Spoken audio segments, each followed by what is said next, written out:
good?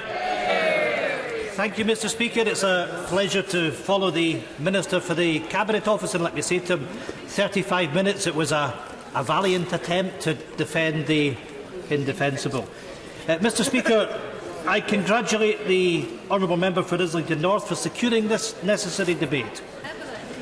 Mr. Speaker, what we witnessed yesterday by the Prime Minister was an act of pathetic cowardice. A Prime Minister more focused on saving her own job and her own party than doing what is right for Scotland and the rest of the United Kingdom. A Prime Minister intent on railroading a deal that will make people poorer. Mr. Speaker, the Prime Minister promised she would take back control. This is a government that is out of control, out of its depth and increasingly running out of time.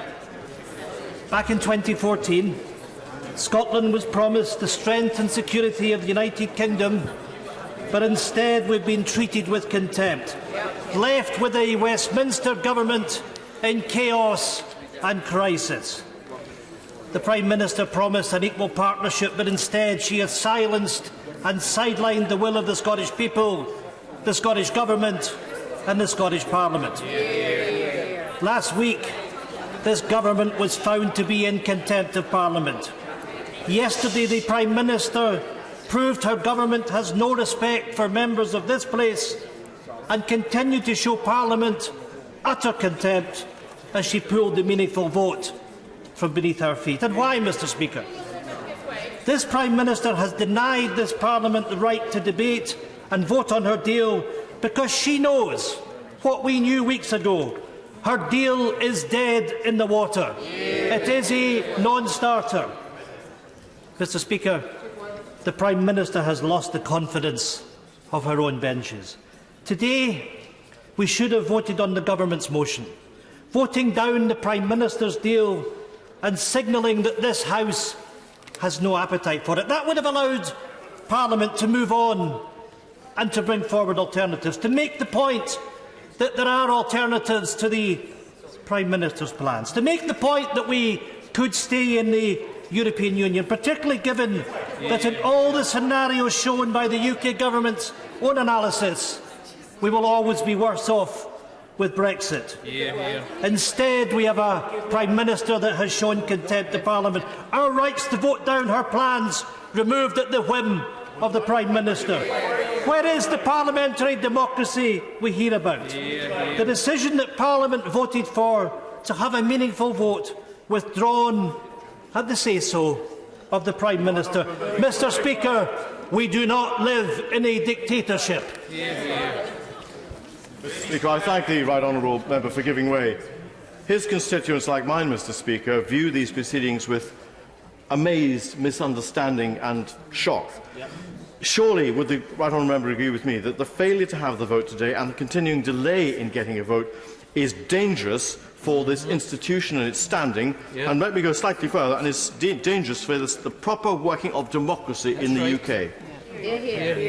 Thank my honourable friend for that intervention. He's absolutely right, and I know that throughout the Highlands and Islands that many businesses are saying that they are particularly worried about the ability to attract labour, that we benefit in particular from free movement of people, and the economic prosperity of the Highlands of Scotland has been endangered by the actions of this government, the willful actions of this government. I thank the honourable member for giving way. Would he agree with me as well that yesterday's decision by the Prime Minister didn't just impact this House but impacted the markets and our economy, with investors talking about how we'd experienced the pound had experienced the worst day since the 2016 referendum, and the government had left investors completely in the dark about what had happened next.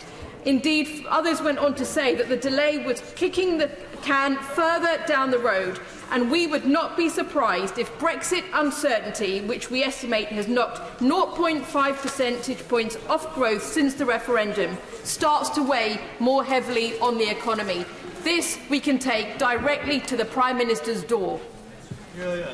I have to say to the honourable member that we should reflect very carefully on what has happened over the last 2.5 years, because it was the case right after the Brexit referendum that the pound fell, and it's been under pressure ever since. And we know that the UK has fallen to the bottom of the G7 growth league over the course of the last couple of years. We know that inflation has been higher.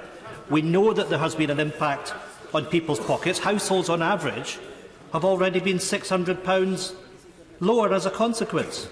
And we have a responsibility, each and every one of us, to take the right actions that will deliver sustainable economic growth. And when the government knows that from each piece of analysis which has been conducted by it, that in all scenarios that people are going to be poorer under Brexit, the government has a responsibility to be honest with people about the risks of that. I will give way one more time, then I'll make progress. I thank my right honourable friend for giving way and commend him on a very powerful speech. I wonder if he would agree with me that the most disgraceful and despicable thing about what the Prime Minister has done by interrupting our consideration of her own plans is that yet again she is not taking the opportunity to reach out across the House, to listen to people, to revise those plans, but she is engaged in a sordid exercise to placate the ultra-right wing of her own party. Hear, hear. My honourable friend is spot on, and I would say to the Prime Minister she has missed opportunity after opportunity to take on the extreme Brexiteers in her own party. And if we go back to the time when the Prime Minister called the general election and she came back with a minority administration, she had a responsibility to seek to work across the House. And she had a responsibility to work with the devolved institutions. At no point has the Prime Minister sought to do so. So the reason that we're in this situation, where the government is facing such a heavy defeat, where it's placated nobody, has been because of that lack of leadership of the Prime Minister, and the responsibility lacks at her door. I want to make progress because I'm aware that many people want to speak. The Prime Minister should not have the ability, in the middle of a 5-day debate, to simply halt proceedings. Our constituents and the rest of the world must look on aghast at what took place here yesterday. We now know that we may not get to vote on these substantive matters until the 21st of January, the last conceivable date for such a vote. The Prime Minister is trying to make this a binary choice on her deal or no deal.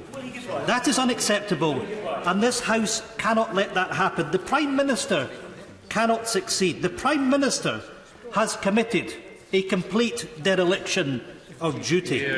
Running scared from the truth, this government has backed itself into a corner and is refusing to take a road out. The SNP has been firm that our position is that we wish to remain in the European Union. We want to continue to enjoy the socio-economic benefits of working in partnership with nations right across the continent.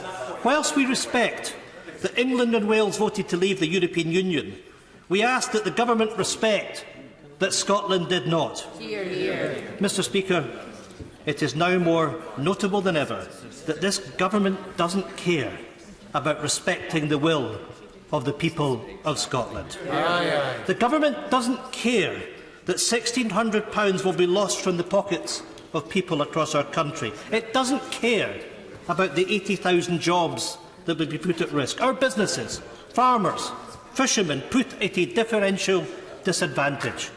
The Tories think they can do whatever they can with Scotland and get away with it. Yeah, they do. Had the SNP been able to vote on the Prime Minister's deal today, Mr. Speaker, we would have voted it down. This deal will rob our country not just of economic opportunity but of stability. That, Mr. Speaker, we in the SNP cannot countenance. Whether it's today or another day, I want to put the Prime Minister on notice. The SNP will not back this deal or any other deal that makes Scotland poorer. While she travels around Europe today, the Prime Minister will be scrambling for fluff, for padding and for eloquent phrasing to appease those in their own party anxious about parliamentary sovereignty, not anxious about the economic future of the nations and the regions in the UK. Mr. Speaker, this is still a Tory battle of ideological motivations. 2 years down the road, and the Tories sleepwalking into the abyss, fighting amongst themselves, distracted by rhetoric, avoiding reality, fuelled by a desire to win the hearts and minds of her own colleagues, the Prime Minister focuses her efforts on uniting her divided party rather than protecting the rights and livelihoods of citizens across the country. This is an absolute mess, and the stakes are high. Let us not lose sight of what is at risk. The eyes of the world are on this place. World leaders, our constituents, businesses and others watch on, holding their heads in their hands. It is incumbent on all of us, each Member of Parliament here today, to recognise the severity of what has taken place over the past few weeks. A Prime Minister who inadvertently misled Parliament, a Prime Minister who has been found in contempt of Parliament, a Prime Minister who has snatched away the right of Parliament to vote, silencing our voices only to save herself from the shackles of defeat. Will the honourable gentleman give way? I will give way. I thank the honourable gentleman for giving way. He accuses the Prime Minister of ignoring Parliament, and yet hasn't she done the opposite? She has listened to the views. She has listened to the views expressed across the House. She has heard that there was disagreement with the deal as proposed, and she has therefore gone away to try and change it. She has listened to the House and respected the House, not ignored it. Mr. Speaker, I'm almost at loss for words. What the honourable gentleman doesn't accept is that this House voted for a meaningful vote. It's the government that brought forward the timetable for the meaningful vote. To disrespect this Parliament is what the Prime Minister has done. Mr. Speaker, we have reached a critical point. It is crystal clear that the Prime Minister is focused on running down the clock. Rather than buying time, the Prime Minister wants to run out of time. Her strategy seemingly now to present a binary option, her deal or no deal. Mr. Speaker, that is not the case before us. Let me be clear. The Prime Minister has options, but she will not take them. The Prime Minister has checked out of listening mode. Despite facing resounding defeat, the Prime Minister is burying her head in the sand. We cannot let her. We cannot stand for this treatment. This government cannot be allowed to treat this place with contempt. That is why I wrote to the honourable member for Islington North, alongside colleagues in Plaid Cymru, the Liberal Democrats and the Greens, to urge him to table a motion of no confidence in the Prime Minister. I say respectfully to the honourable member for Islington North, you will have our support if you table a vote of no confidence. It is time for the Prime Minister to go. This is not a time for floundering. It is a time for leadership. The Prime Minister has shown nothing but contempt. Mr. Speaker, we need answers. When will the House get to vote on the deal? Yesterday, the Prime Minister offered no assurances on the timeline. Mr. Speaker, if the Prime Minister's plan is to run this to the wire, to take all other options off the table and rob Parliament of its say, then she should be ashamed of herself. Today's Treasury Committee report expressed disappointment that the Government's analysis did not model the deal. It also affirms that UK firms have no sympathy for a government too frightened to put their deal to a vote, despite the fact that UK firms lost 2% of their value yesterday with the pound's fall. Business is losing faith. The Prime Minister has put us in an economically and constitutionally unsustainable position. The SNP will not stand by while the clocks tick down. We will not allow the Prime Minister a free hand to reduce our options to a binary choice. The Parliament cannot allow that. We must now take back control. It is time for the Prime Minister to move aside and let Parliament lead while the people decide. I must say respectfully to the Leader of the Opposition that we want to work with you. We have a choice to put this above party politics, to bring this matter to an end and to bring this shambolic government to an end with a motion of no confidence.